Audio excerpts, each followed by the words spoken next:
현대차 가격이 여러 번 도마 위에 오르는 것 같죠? 그런데 이쯤 되면 다른 시각으로 바라보는 것도 나쁘지 않을 것 같습니다. 새로운 가격의 기준이라고 보는 건데 이건 무슨 말이냐면 가격을 일정 수준 이상 올리면 실제로 소비자들이 외면한다는 걸 현대차가 어떻게 보면 증명한 거라고도 볼 수 있는 거죠. 그래서 다른 제조사들도 이런 사례를 피해가려고 노력하는 것 같아 보이는데 현대차 덕분에 은근 판매량 도움을 받고 있는 브랜드가 있습니다. 현대차 수요가 온전히 이 브랜드로 가고 있는데 이제는 아예 현대차에 질렸던 사람들이 대신 사는 브랜드가 됐다는 소리도 나오고 수입차를 견제해주는 역할까지 하고 있습니다. 어떤 브랜드인지 지금부터 쉽고 빠르게 정리해드리겠습니다.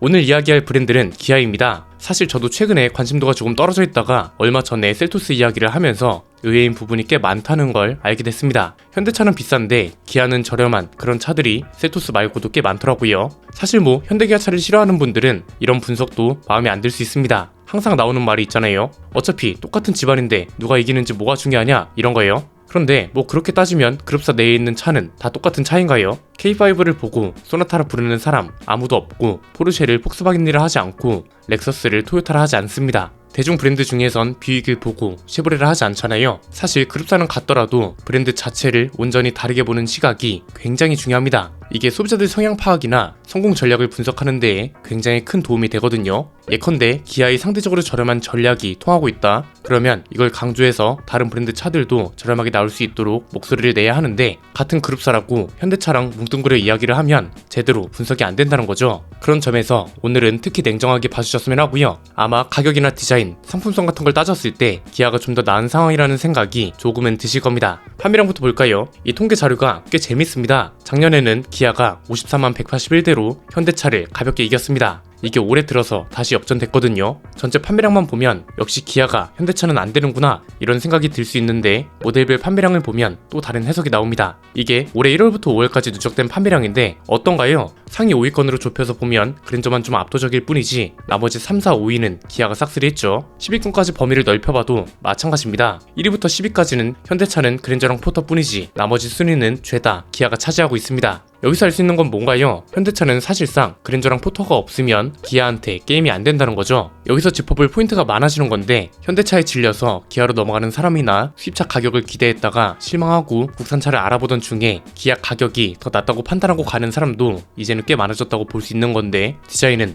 개인 취향이니까 논외를 치고요. 뒤에서 살펴보겠지만 가격이 꽤 큰 역할을 하고 있습니다. 그랜저는 의외로 비싼 가격이 논란이 안 되는 이유가 뭘까요? 여기서 말하는 논란은 왜 코나랑 요금은 똑같이 먹어도 판매량에는 영향이 전혀 없냐 이거죠. 코나는 판매량에 꽤 큰 영향을 주고 있잖아요. 이건 이제 그랜저이기 때문에 가능한 겁니다. 그랜저는 애초에 현대차의 플래그십 모델이고 원래 현대차에서 가장 비쌌던 차잖아요. 그래서 얘는 가격을 올리면 올라간 가격만큼 고급차 옵션을 많이 넣어주면 그만인 거죠. 초기 품질 문제는 별개의 문제고 그냥 차 자체만 보면 그렇다는 겁니다. 왜냐면 코나가 아무리 4천만원까지 올랐다 해도 얘한테 제네시스만큼 좋은 옵션을 넣어줄 수는 없잖아요. 어떻게 보면 소형차의 한계라고도 볼 수 있는 거죠. 그런 점에서 그나마 현대차 판매량을 그랜저가 커버를 쳐주고 있는 건데 그렇다면 왜 다른 차종들에서는 대부분 기아로 넘어가고 있냐 이겁니다. 의외로 지금 조건도 공정합니다. 현대차랑 기아 모두 특정 시장을 독점하고 있다고 부를 만한 차가 하나씩 있거든요. 현대차한테는 그랜저가 있는 것처럼 기아한테는 카니발이 있죠. 대중 브랜드 대형 세단 중에 그랜저랑 비슷한 가격대로 견제를 해주는 차가 없고 국산 미니밴 중에서는 카니발 같은 차가 없잖아요. 이 논리를 증명하듯 두 차가 각 브랜드에서 1위를 차지하고 있어서 나름 공정한 조건이라고 볼 수 있는 거죠. 그래서 가격 중심으로 이야기가 더 편한 건데 그냥 비교해보면 쉽습니다. 대부분 기아가 가격 범위가 더 낮습니다. 소형 SUV부터 보면 셀토스의 가격 범위는 취득세 포함 2,220만원부터 3,770만원까지입니다. 코나는 2,640만원부터 4,030만원까지고 하이브리드 모델을 제외해도 3,910만원까지 갑니다. 시작 가격이랑 풀옵션 가격 모두 기아가 저렴하고 셀토스 가격 분석 때도 말씀드렸지만 셀토스는 3천만원 선으로 맞춰도 꽤 많은 옵션을 누릴 수 있다고 했죠. 트랙스를 견제하느라 4기통 엔진에 8단 자동 변속기, 전자식 기어 다이얼 같은 것도 모두 기본화했고요.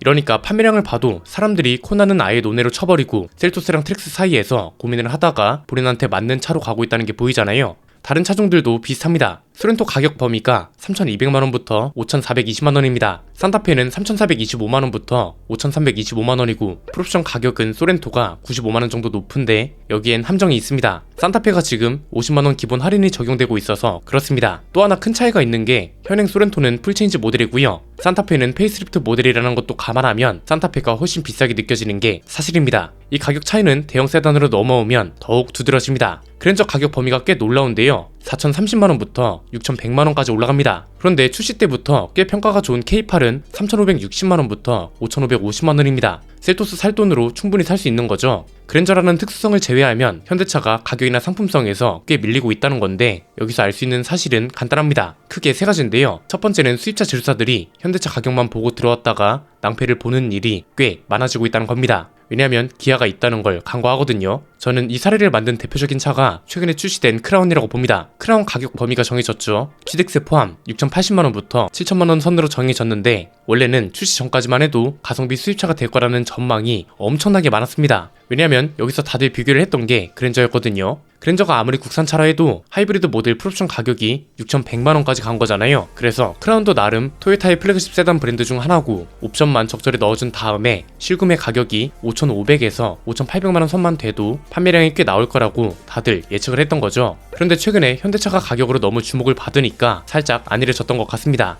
가격보다도 옵션표에서 굉장히 이상한 점들이 많았죠. 국내 소비자들이 선호할 만한 옵션을 쓰려면 상위 트림으로 무조건 넘어가야 하는 상황이 펼쳐졌잖아요. 그래서 이때부터 뭔가 쎄한 느낌이 드는 상태에서 가격이 확정되어 출시됐단 말이죠. 여기서 크라운이 K8을 간과한 겁니다. 그랜저랑 K8 중에서는 그랜저로 갈 사람들이 많죠. 실제로 그랜저 구매 연령대를 보면 그 시절 그랜저를 기억하는 중년 이상 구매자들이 많습니다. 그런데 그랜저랑 크라운을 비교하게 되면 소비자 입장에선 대안이 두 가지가 되는 겁니다. 크라운이 생각보다 너무 비싼데 그냥 그랜저로 가야겠다 이러는 쪽이 하나 있을 거고요. 그랜저도 좀 비싼데 그러고 보니 K8이 있었네, 차라리 얘로 가야겠다 이러는 쪽도 있는 거죠. 그러니까 사실 크라운이 진짜 점유율에 욕심이 있는 차였다면 그랜저가 아니라 K8 가격을 견제했어야 한다는 겁니다. K8도 지금 국내 판매량이 11위입니다. 그랜저만큼 초기 품질 문제가 비교적 많지 않기도 했고 저희 시승기에서도 여러 번 말씀드렸지만 승차감이나 만듦새가 꽤 괜찮은 차입니다. 푸조도 크라운하고 비슷합니다. 4천만원대라는 가격을 강조했지만 알고 보니 1.2L 3기통 엔진입니다.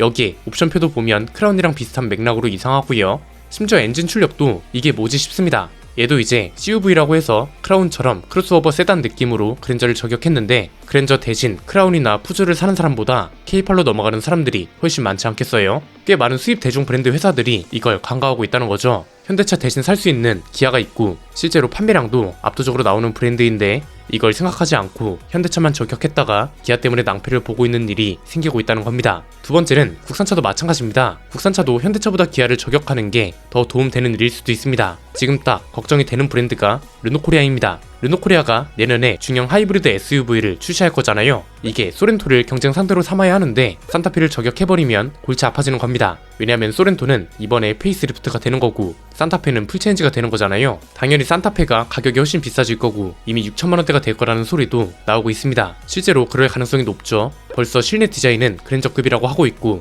이미 현행 모델도 5,400만원에 가깝잖아요. 자칫 잘못해서 페이스리프트 된 소렌토보다 비싸고 산타페보다 조금 저렴한 수준이라면 대부분이 산타페나 소렌토로 넘어가게 되는 거라 오히려 현대기아차한테 판매량 몰아주기를 해주는 걸 수도 있습니다. 여기서 기억해야 할 게 트랙스입니다. 트랙스는 사실 코나가 아니라 셀토스를 겨냥한 차라고 봐야 합니다. 트랙스가 참 똑똑했던 게 관심은 코나 가격보다 훨씬 저렴한 차로 끌었지만 정작 실제 구매 단계에서는 셀토스랑 비교를 하게 된단 말이죠. 셀토스랑 주력 트림 가격대가 완전히 겹치거든요. 그래서 사실상 코나는 그냥 미끼였던 거고 셀토스는 진짜 경쟁 모델이란 거죠. 이걸 KG 모빌리티랑 르노코리아가 간과하면 절대 안 된다는 겁니다. 기아를 잊어버리는 순간 왼쪽이 현대차, 오른쪽이 기아 이렇게 양쪽에서 공격을 당하게 될 겁니다. 세 번째는 앞으로도 현대기아차가 이런 투트랙 가격 전략을 계속 가져갈 거냐 이건데 사실 이건 전망이 좀 어렵습니다. 지켜봐야 할 것 같은데요. 대신 두 가지 상황을 모두 예측은 해볼 수 있습니다. 만약 투트랙 가격 전략으로 간다면 현대차 그룹은 전반적으로 나쁠 건 없습니다. 조금 비싼 가격대로 현대차 신차를 출시해서 영업이익 부분은 현대차가 책임지고 판매량이나 글로벌 점유율은 기아가 뒷받침해 줄 수 있는 전략으로도 볼 수 있어서 사실 어떻게 하든 현대차한테는 이득이라고 봅니다.